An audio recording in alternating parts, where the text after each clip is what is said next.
Now she's making left turns. Everybody said it's going to be even more a challenge. So let's take a look and see where it is. So let's just lift it up and see where it is. Okay. Normal ranges are here. That's where we want to be. The legs up there. Now let's take a look at this one. Normal range. Okay. Right hamstring's a little tight. So let's take a look at the calf. How would we do this exercise with that? Tight in here. Feel it. So the relationship, whichever came first, tight calf or tight hamstring, doesn't make a difference. They're both a little tense in there. Let's take a look at that hip. Remember that's the one we did too. It's a little tight in that glute muscle, isn't it? Okay. All right. So. Oh, okay. Good. So what we do is release more of the calf. This is one that you can take the rope and use the rope to help. We didn't show this one, but some people that felt congestion or tightness in that calf while they were doing the lower hamstring, you might want to stop and release that calf first. So if you were doing, Jim will show you how you see if you were doing this, is whoa boy, I'm really tight in there. You stop, put the rope in. So I'm still activating here, releasing the calf here to continue on with the hamstring. That's the same thing we did standing. I just didn't get up. Okay, so we go back to flexibility. Always back to flexibility. It's mostly for her, it's mostly the lower hamstring as well.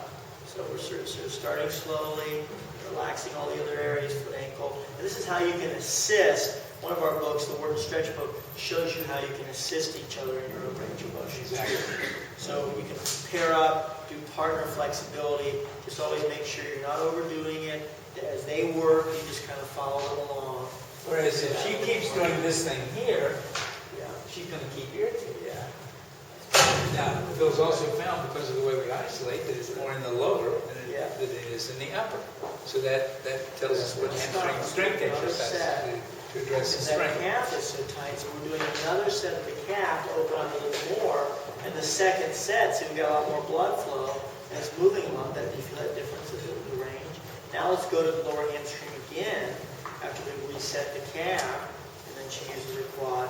Now she's at 90 degrees. So before she was about 15 degrees off, I think. So you just gained 15 degrees there. Now see how fast she changed? We had to pay her a lot of money to do that. Now go straight up. Let's do this one now. So now already. So what this tells us, at 90, if the flexibility alone got this dramatic of a change, just getting oxygen flow from the air, that's basically the muscle tissue is healthy. We're not talking about micro tears, detached muscles, some kind of bone trauma. We're talking about tension, accumulated stress. So it's healthy muscle tissue. So that's the good news. But we still want to do the strength training, the same strength training we did with So it looks like I'm forcing him, but I'm just following her muscle in her own range of motion, and now she's well over the 90, and it's moving a lot better. Now, one thing we're going to look at here. Lower abdominals, good. Okay. This is an overlooked area for everybody here. There's some other reason that might be going on. So let's take a look at the lower abdominals. So she keeps a 90-degree angle from the knee joint to the pelvis. And you can use your hands a little bit, but think of coming straight up off the table like a rocket. Pay attention here, because you're going to have to do this, you guys, back there. Now, it's easy to lift up from this position if you use the hip flexors to get momentum. You kick up from here, and pelvis comes up. Easy. You can do that. It's easy if you hike up here and use the quad. With the 90-90, all the responsibility for movement is in the lower abdominals. So now try to lift up. There you go. Oh, yeah.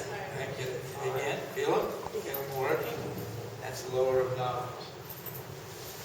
This is not abdominals. You see the gym a lot. Hip flexor. That's hip flexor. This is not abdominals. That's hip flexor. Both of these put incredible amount of stress in the lumbar spine. We've seen some of these NFL guys blow out discs. So you don't want to do those two exercises, even though you still see them. All right? The thing here where you're doing one hand's coming up and one leg's coming up at the same time, that's not abdominals. There's three positions. The lower we just did, hooking under something, hands here, and tuck your chin and lift up. So hands here, tuck your chin. That one. Good, slow. Tuck the chin all the way up, all the way down. That's from the sternum to the lower was from the navel to the pubisynthesis and the two bones on the side. Now the third position is turn, like Phil had you do with the flexibility, and drive that shoulder right between your legs. Back down, turn to the other side. Yep. So you turn first and then come up. You don't go up and turn at the top. If you go straight up and then turn at the top, you're turning with gravity. If you turn first, you're turning against gravity, and the obliques have to work. So you've done some work on your abdominals. Yeah. But you haven't done work on the lower abdominals. And well, yeah, but they're one muscle group. They attach here and here, so it's one muscle group. But that one muscle group does three things. It does this, it does this, and it does this. If we're only doing this, we're still weak here. If we're weak here, we're putting stress on the hamstrings. Exactly. So the hamstrings are always going to have a problem until we get those abdominals. Good job. No, you're doing good work.